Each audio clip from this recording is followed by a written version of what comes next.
ครับผมพี่น้องครับสวัสดีอีกครั้งนะครับเป็นสัปดาห์อีกสัปดาห์หนึ่งที่เรามานมัสการพระเจ้าผ่านทางวิดีโอนะครับคิดว่าสัปดาห์นี้หรือว่าสัปดาห์หน้าอีกประมาณ2สัปดาห์นะครับเราจะนมัสการแบบนี้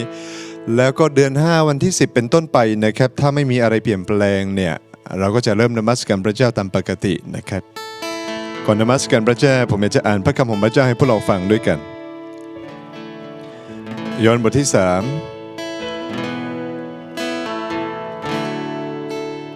เราบอกความจริงกับท่านว่าถ้าใครไม่ได้เกิดจากน้ำและพระวิญญาณคนนั้นจะเข้าในแผ่นดินของพระเจ้าไม่ได้ที่เกิดจากเนื้อก็เป็นเนื้อหนังและที่เกิดจากพระวิญญาณก็เป็นวิญญาณอย่าประหลาดใจที่เราบอกท่านว่าพวกท่านต้องเกิดใหม่พระบิดาขอพระองค์โปรดเมตตานำเราให้เข้าใกล้พระองค์พระบิดาเจ้าข้าเราทั้งหลายต้องการที่อยากจะเกิดใหม่จากน้ำและพระวิญญาณขอพระองค์โปรดเมตตาช่วยข้าพระองค์ทั้งหลายขอพระองค์โปรดเมตตานำข้าพระองค์ทั้งหลายเข้าใกล้พระองค์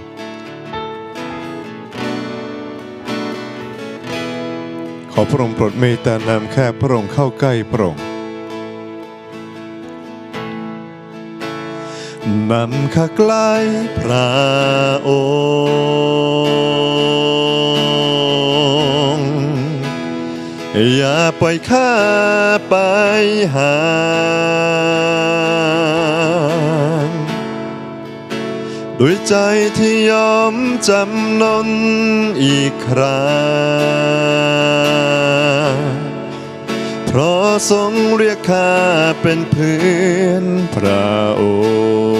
งค์ข้าปรารถนาพระองค์ไม่มีใครเทียบได้ไม่มีสิ่งไหนมาแท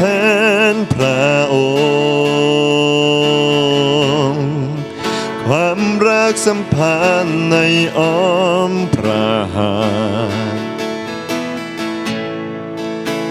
โปรดนำข้ากลับมานำมาถึงพระองค์ทรงเป็นทุกสิ่ง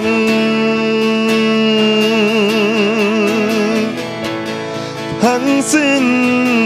ที่ข้านั้นต้องการขอทรงโปรดนำให้รู้พระองค์อยู่ใกล้ทรงเป็นทุกสิ่งทั้งสิ้นที่ข้านั้นต้องการขอทรงโปรดนำให้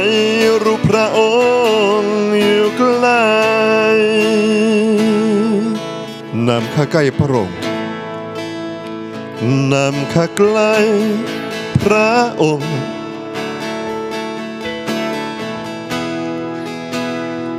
อย่าปล่อยข้าไปห่าง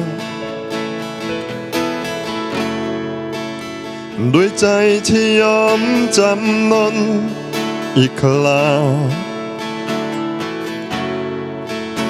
เพราะทรงเรียกข้าเป็นเพื่อนพระองค์ข้าปรารถนาพระองค์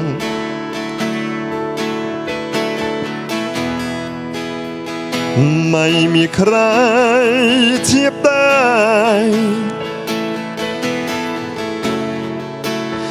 ไม่มีสิ่งไหนมาแทนพระองค์ความรักสัมพันธ์ในอ้อมพระหัตถ์ โปรดนำข้ากลับมานำมาถึงพระองค์ทรงเป็นทุกสิ่งทั้งสิ้นที่ข้านั้นต้องการขอทรงโปรดนำให้รู้พระองค์อยู่ใกล้ทรงเป็นทุกสิ่งของข้าทั้งสิ้นที่ข้านั้นต้องการขอทรงโปรดนำให้รู้พระองค์อยู่ใกล้ทรงเป็นพระองค์เป็นทุกสิ่งของข้าทั้งสิ้นที่ข้านั้นต้องการขอทรงโปรดนำให้รู้พระองค์อยู่ใกล้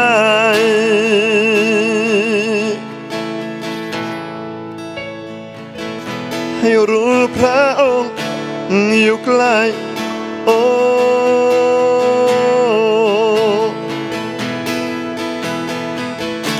ขอ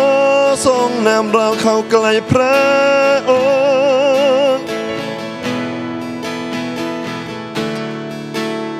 ให้รู้พระองค์อยู่ใกล้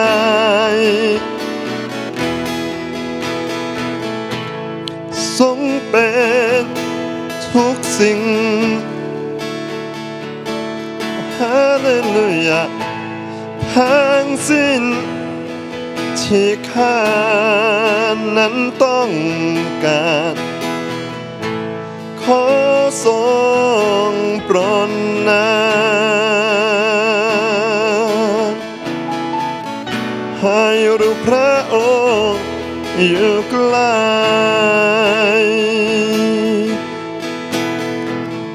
ให้รู้พระองค์อยู่ใกล้ให้รู้พระองค์ให้รู้พระองค์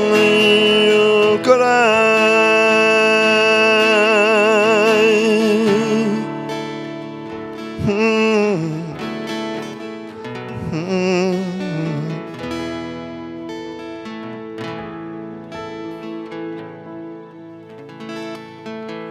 เราบอกความจริงกับท่านว่าถ้าใครไม่ได้บังเกิดจากน้ำและพระวิญญาณคนนั้นจะเข้าในแผ่นดินของพระเจ้าไม่ได้ที่เกิดจากเนื้อหนังก็เป็นเนื้อหนังและที่เกิดจากพระวิญญาณก็เป็นวิญญาณอย่าประหลาดใจที่เราบอกท่านว่าพวกท่านต้องเกิดใหม่พระเจ้าข้าพระองค์ทั้งหลายอยากจะบังเกิดใหม่ในพระเจ้าบังเกิดใหม่ด้วยน้ำและพระวิญญาณบริสุทธิ์ของพระเจ้าขอพระองค์โปรดเมตตาและทรงนำเราทั้งหลายเข้าใกล้พระองค์เพื่อข้าพระองค์ทั้งหลายจะสามารถบังเกิดใหม่ขอพระองค์นำเราทั้งหลายที่จะบังเกิดใหม่ในพระองค์พระเจ้าเวลาต่อไปขอพระเจ้าทรงนำเราขอพระองค์เจิมผู้รับใช้ของพระเจ้าเจิมพระคำของพระเจ้าและเจิมเราทั้งหลายทุกคนที่ฟังโดยผ่านทางผู้รับใช้โดยผ่านทางพระคำของพระเจ้าเราทั้งหลายจะได้รับพระพรและได้รับการบังเกิดใหม่ขอพระเจ้านำเราทั้งหลายขอบคุณพระเจ้าในพระนามพระเยซูเจ้าอาเมนอาเมนอาเมนอาเมน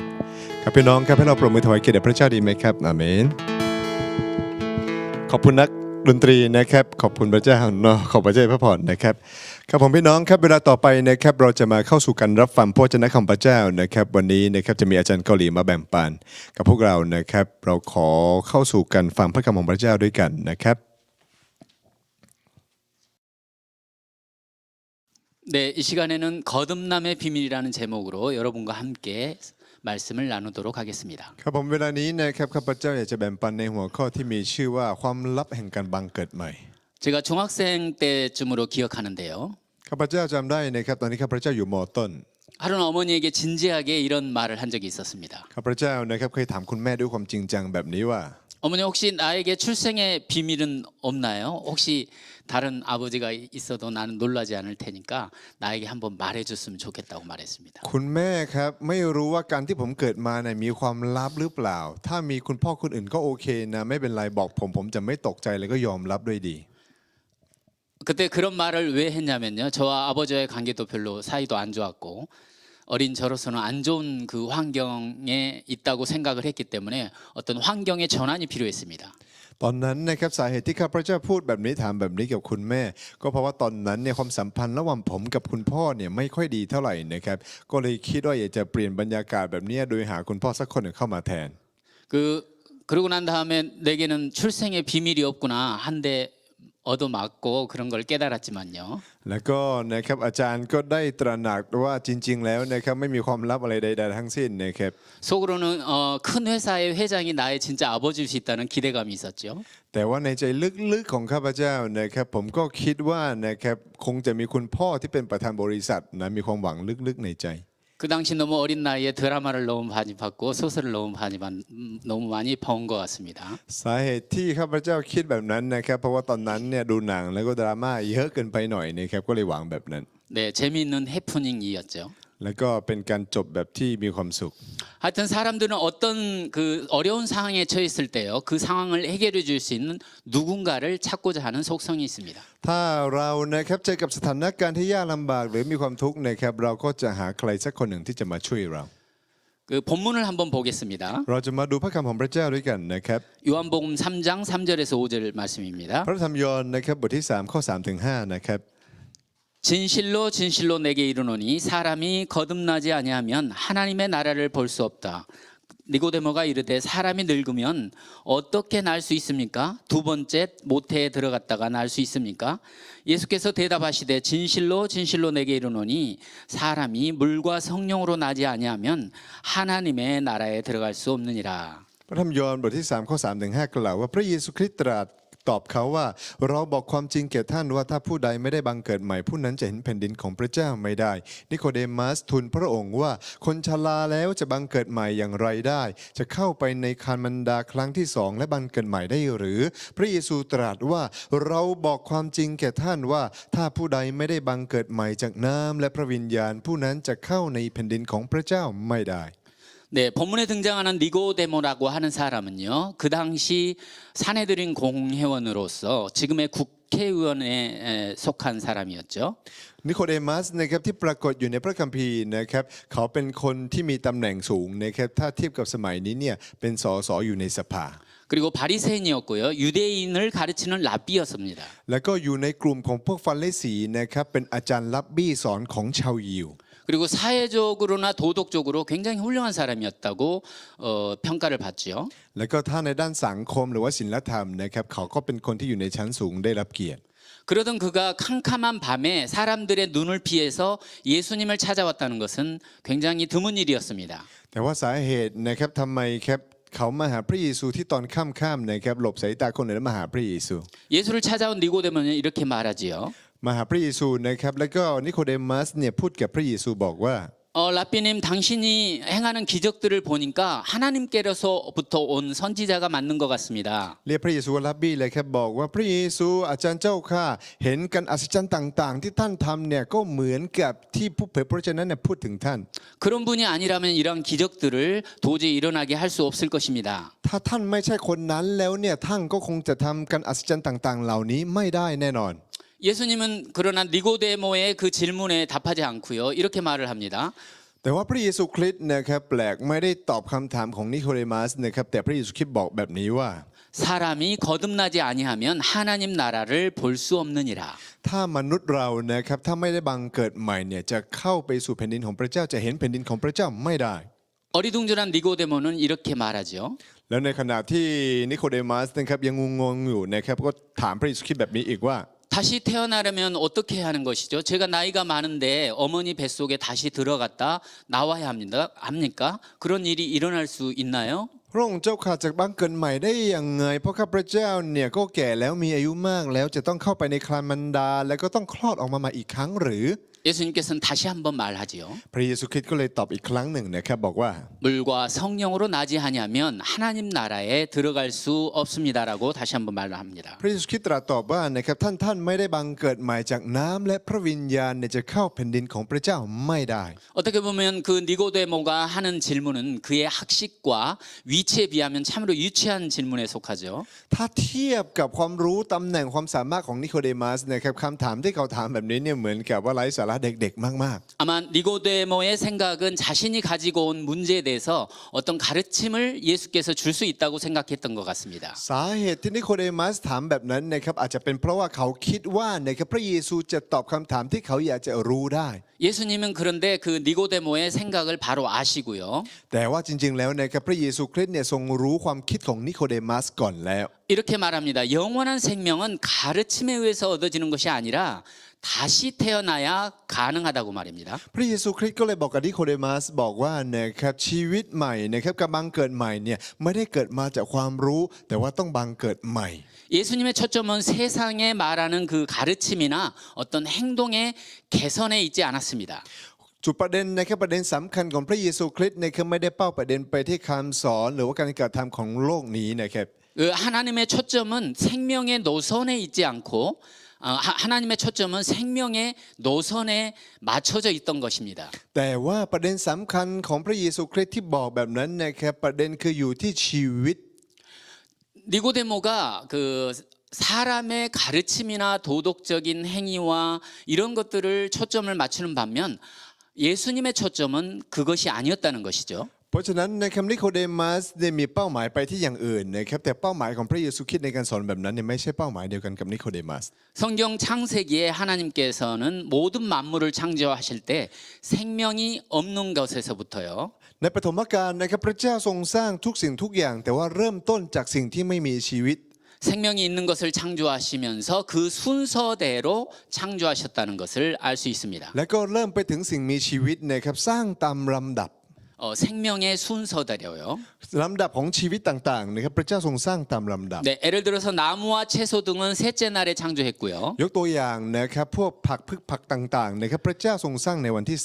바다의 물고기와 그 공중의 새들은 다섯째 날 창조했습니다. 3และก็ปลาในทะเลฝูงนกในอากาศนะครับพระเจ้าทรงสร้างในวันที่ 그리고 호랑이나 개 이런 땅의 짐승들은 여섯째 날 창조했지요. 5หรือว่าแม้ว่าจะเป็นเสือหมาสัตว์ต่างๆนะครับที่พระเจ้าสร้างในทรงสร้างในวันที่ 그리고 제일 마지막에 인간인 아담을 창조했습니다. แล้วสิ่งสุดท้ายที่พระเจ้าทรงสร้างนะครับทรงสร้างมนุษย์ก็คืออาดัมขึ้นมา 혹시 여러분 중에 누가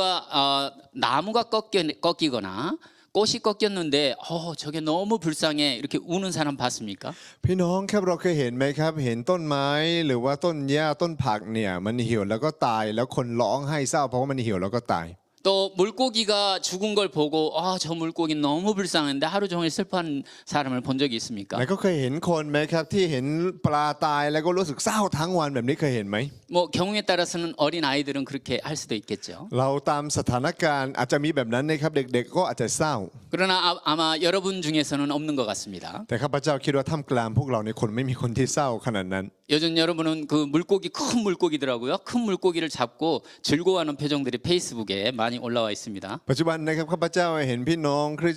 งที่มานมัสการที่นี่เนี่ยไปจับปลาตัวใหญ่ๆนะครับแล้วก็ขึ้นที่ Facebook อย่างสนุกสนาน 네. 그런데 그 나무가 죽어 있을 때와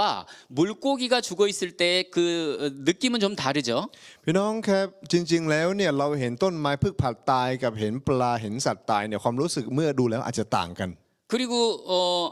물고기가 죽어 있을 때와 개나 고양이가 죽어 있을 때의 느낌은 또 다르죠. หรือแม้แต่ว่าเห็นปลาตายกับเห็นหมาหรือว่าสัตว์ต่างๆเนี่ยตายเนี่ยถ้าเห็นแล้วความรู้สึกก็อาจจะต่างกันด้วย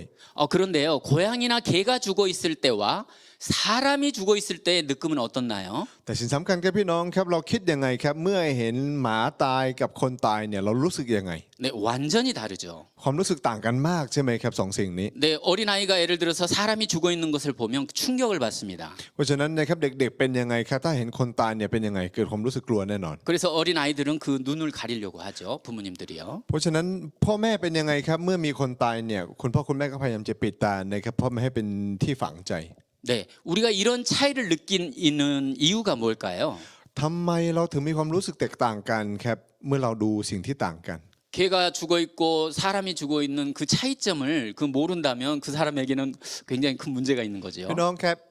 ถ้าเราไม่รู้ความแตกต่างระหว่างหมาเห็นหมาตายกับเห็นคนตายแล้วความรู้สึกทำไมมันต่างกัน ถ้าเราไม่รู้อันนี้นะครับก็คิดว่ามีปัญหา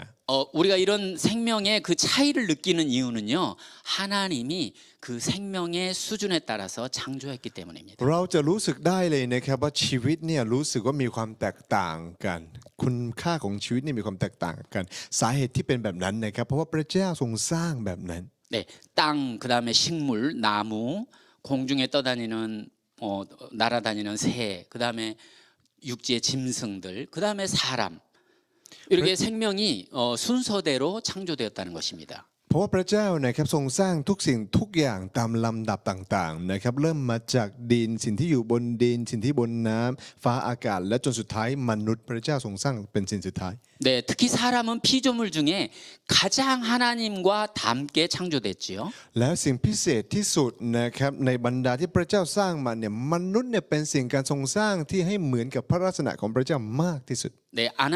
인간은 하나님의 생명과 가장 밀접하게 창조되었던 것입니다. พระเจ้าทรงสร้างมนุษย์นะครับให้ใกล้ชิดสนิทกับพระเจ้ามากที่สุด 그래서 하나님은 창조할 때 아담에게 모든 동물과 모든 세계를 너가 운영해라,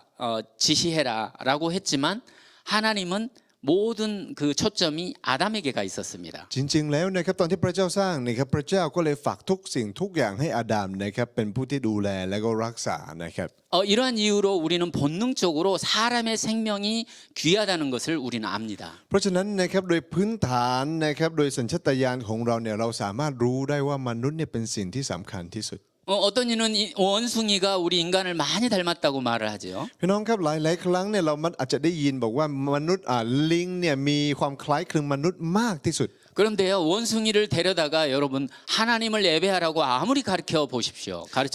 พี่น้องครับลองเอาลิงมาแล้วก็ลองสอนดูครับสอนเขาทุกวันบอกว่าขอนมัสการพระเจ้าขอนมัสการพระเจ้า 절대 그 원숭이는 하나님을 예배할 수가 없습니다. ข้าพเจ้าคิดว่าลิงนะครับก็คงไม่สามารถนมัสการพระเจ้าได้ 흉내만 낼 뿐이겠죠. ทำไมครับเราสอนได้อย่างเดียวใช่ไหม 그러나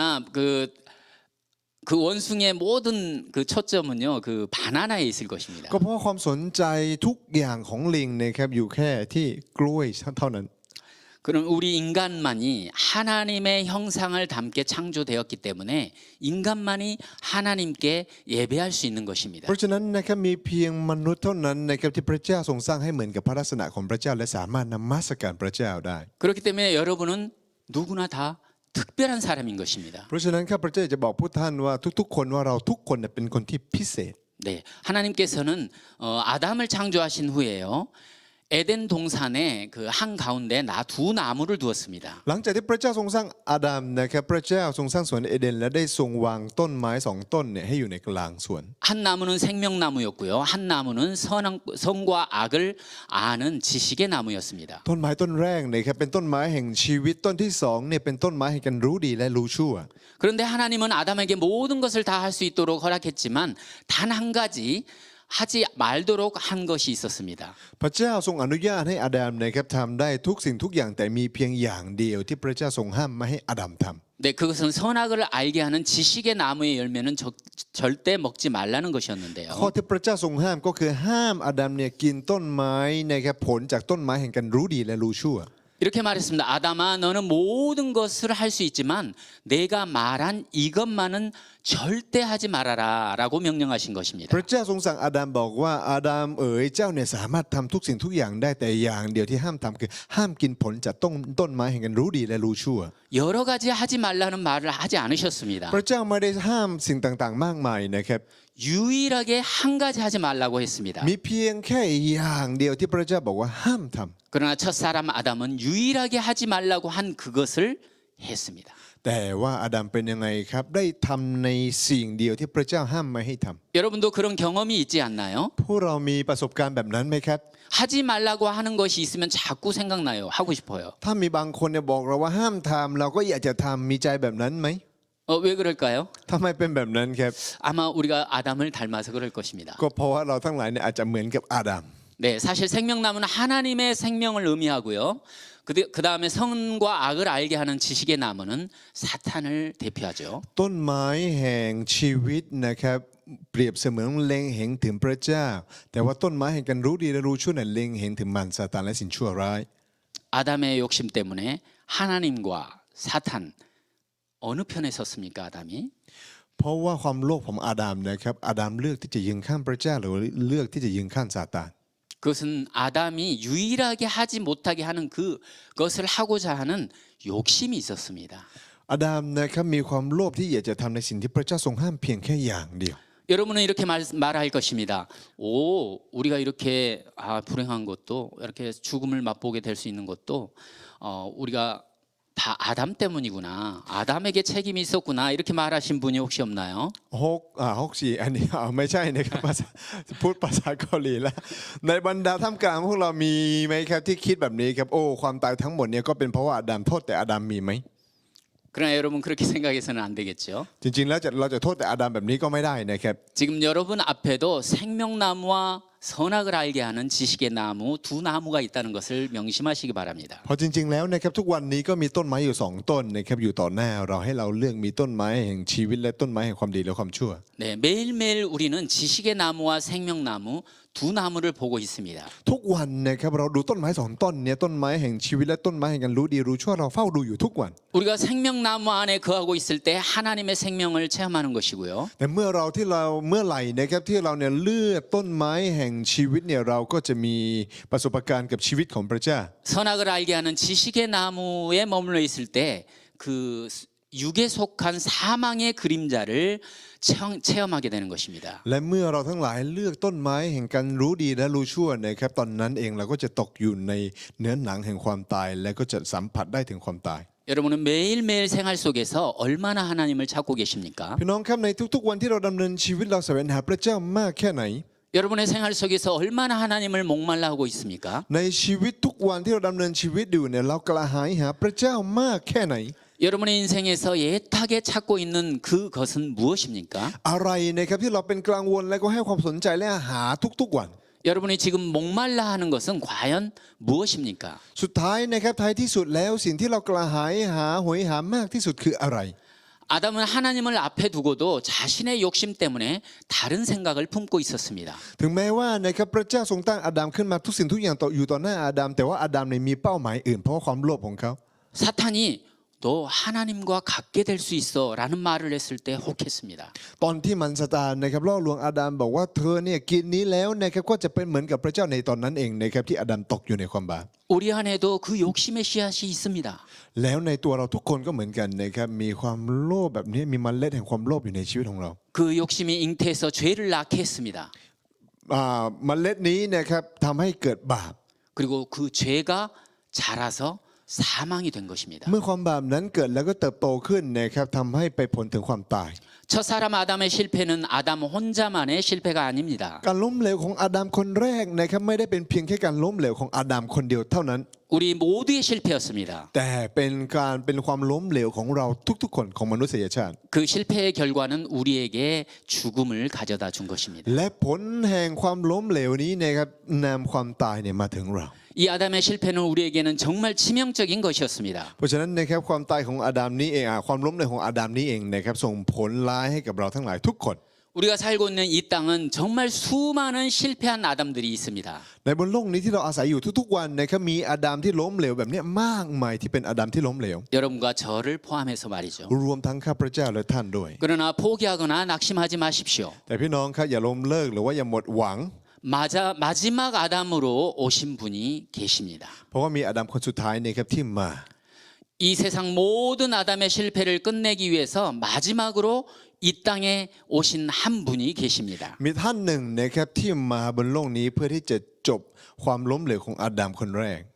그분은 이 땅에 오셔서 십자가 위에서 인간의 근본적인 문제를 해결하셨습니다. ท่านผู้นี้นะครับมาบนโลกนี้แล้วก็ขึ้นสู่ไม้กางเขนเพื่อที่จะทำให้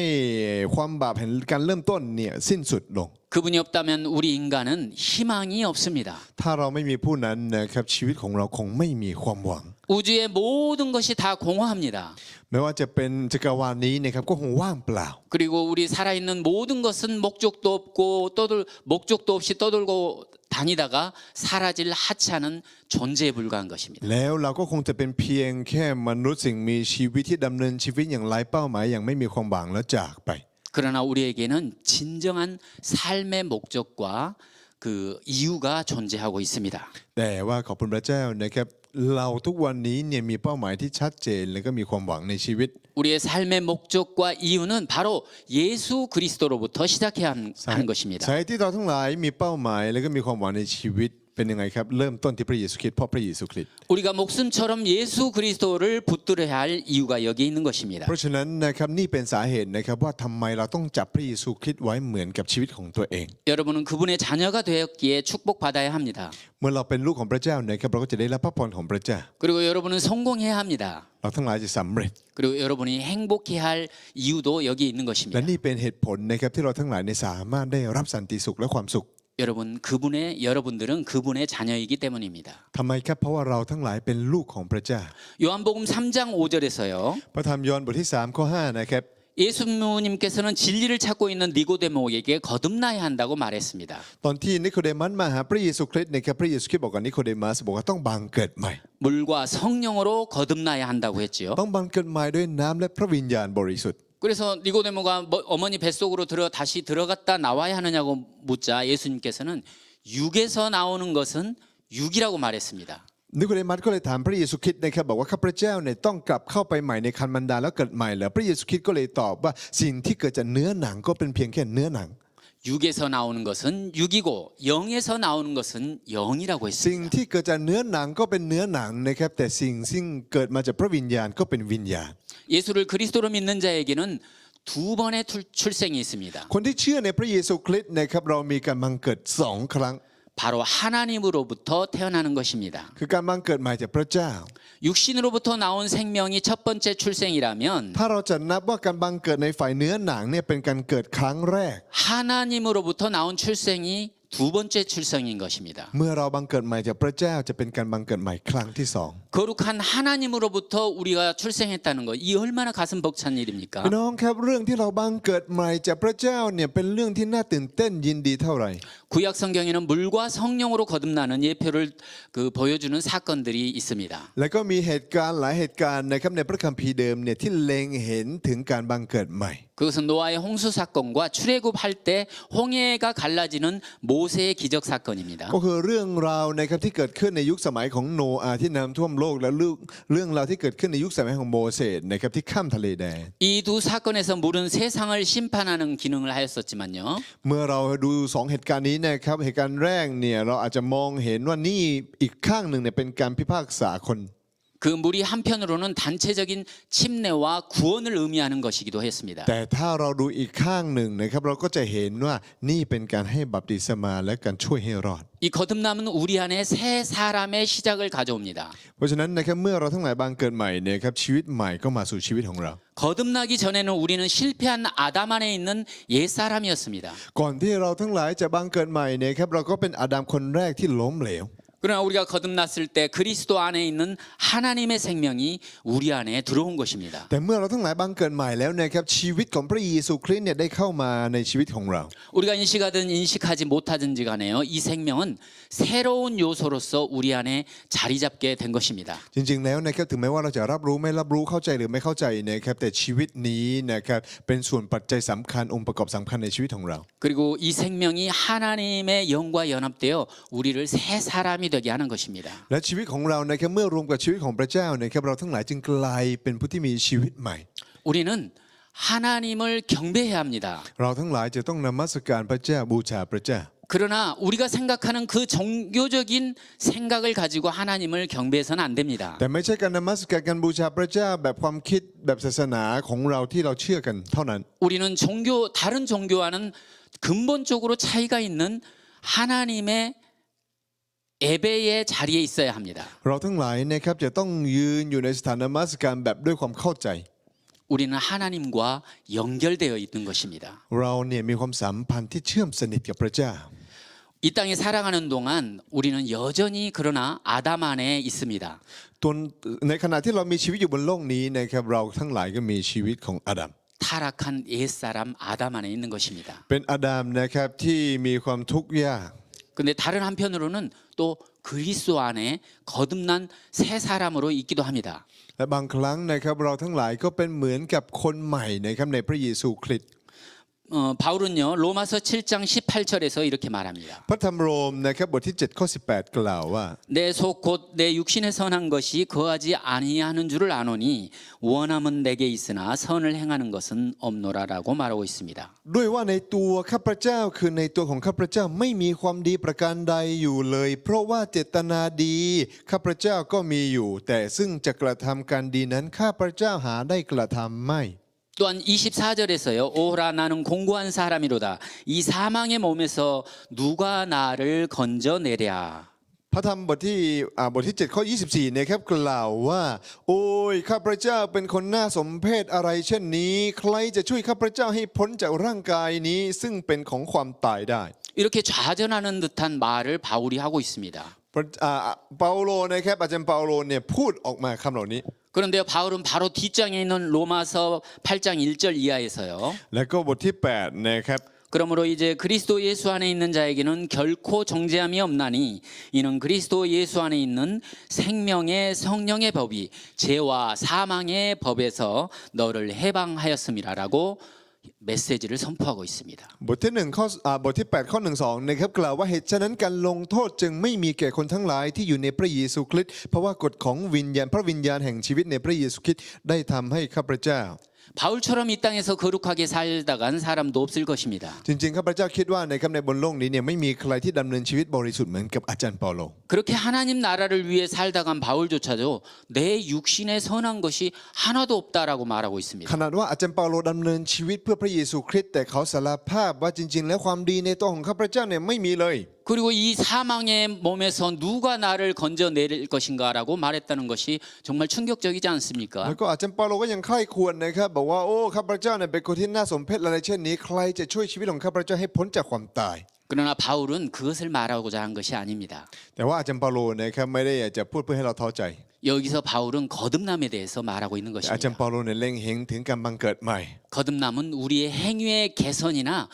도덕적이고 종교적인 것에서 있는 것이 아니라는 것입니다. อาจารย์เปาโลพยายามอยากจะบอกว่านะครับการบังเกิดใหม่เนี่ยไม่ได้เกิดบังเกิดมาจากการปรับตัวของเราให้ดีขึ้นในเรื่องของการศึกษาในเรื่องของศาสนาความดีความชอบธรรมไม่ใช่ 거듭남은 우리가 누구에게서 태어났느냐 하는 생명의 문제라는 것입니다. แต่ว่าการบังเกิดใหม่นะครับไม่ใช่เรื่องของความรู้แต่เป็นปัญหาเรื่องของชีวิต 그러므로 그 생명 안에 있는 자만이 예수 그리스도 안에서 구원을 얻는다는 것입니다. เพราะฉะนั้นนะครับชีวิตที่พูดถึงนี้นะครับเมื่ออยู่ในพระเยซูคริสต์เนี่ยเป็นทางเดียวที่จะสามารถได้รับชีวิตนี้ได้ 거듭난 사람은 어떠한 경우도 불의를 행할 수는 없습니다. เพราะฉะนั้นถ้าเรา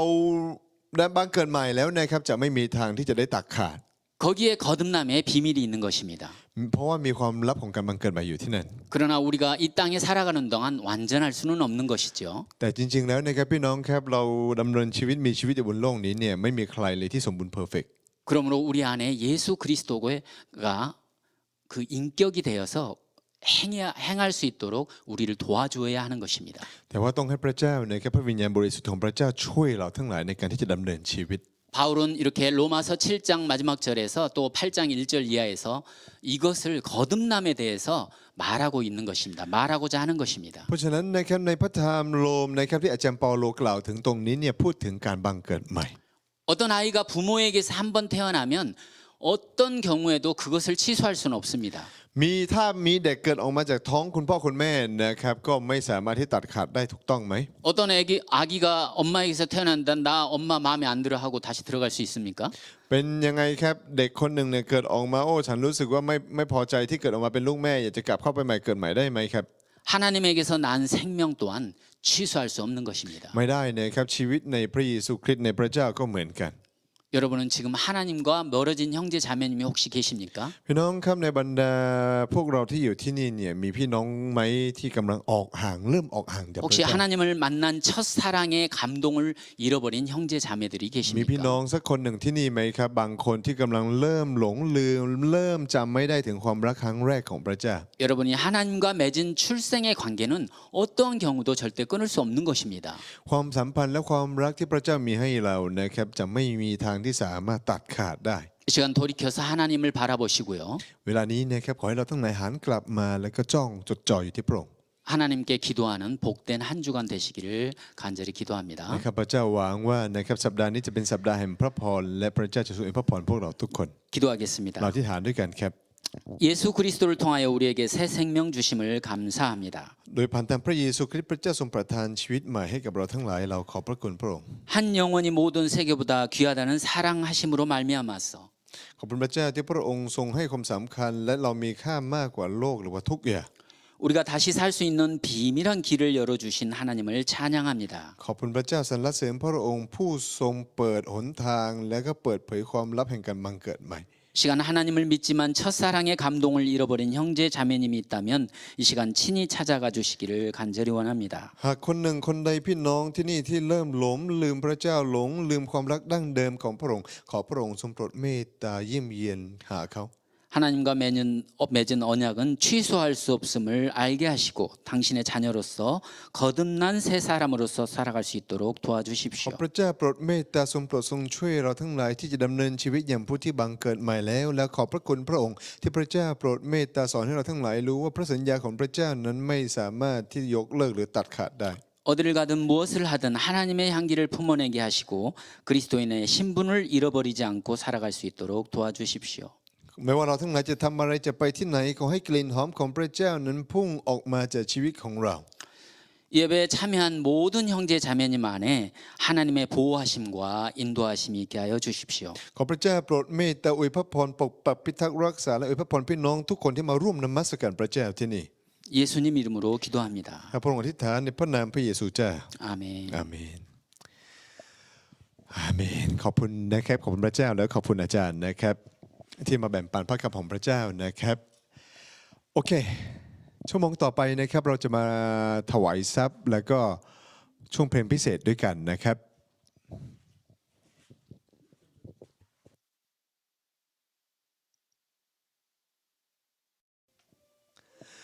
โอเคพี่น้องครับช่วงนี้เข้าสู่การถวายทรัพย์นะครับแล้วก็เพลงพิเศษเนาะคนไหนมี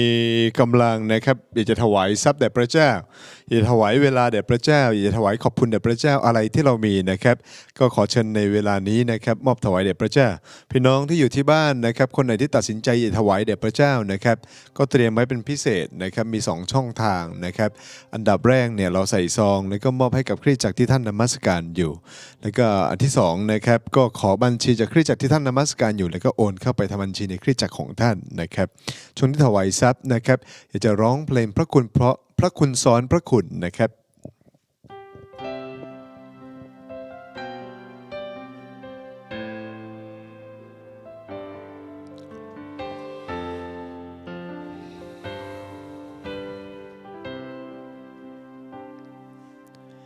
จิตใจอ่อนระหยรวยแรงกำลังใครจะมนน้ำตาลิ้นล้นลงมาไม่ขาดสายเอ็นกายร้องไห้คลำครวญแววตาซึมทุกใจทางออกมองไปดูเหมือนไม่มีในเวลาแห่งความราทมพระองค์ไม่เคยละสายตายังเฝ้าดูห่วงหาพร้อมเคียงข้าง แม้ไม่เห็นด้วยสายตา แต่ใจไม่เคยอ้างว้างเพราะทุกอย่างทรงสดับคำร้องทูลขอบคุณในความรักนี้ สิ่งดีงามที่มีให้ฉัน ในทุกวันชีวิตได้มีค่า คนบาปอย่างฉัน กลับได้รับความรักและเมตตา และพร้อมเข้ามาเป็นพระคุณสอนพระคุณ ขอบคุณในความรักนี้ สิ่งดีงามที่มีให้ฉัน ในทุกวันชีวิตได้มีค่า คนบาปอย่างฉัน กลับได้รับความรักและเมตตา และพร้อมเข้ามา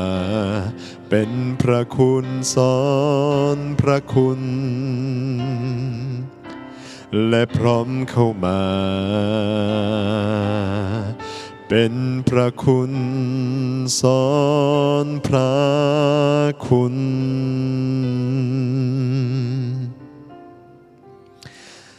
อาเมนนะครับพี่น้องครับเราที่ทานเผื่อทรัพย์ด้วยกันนะครับ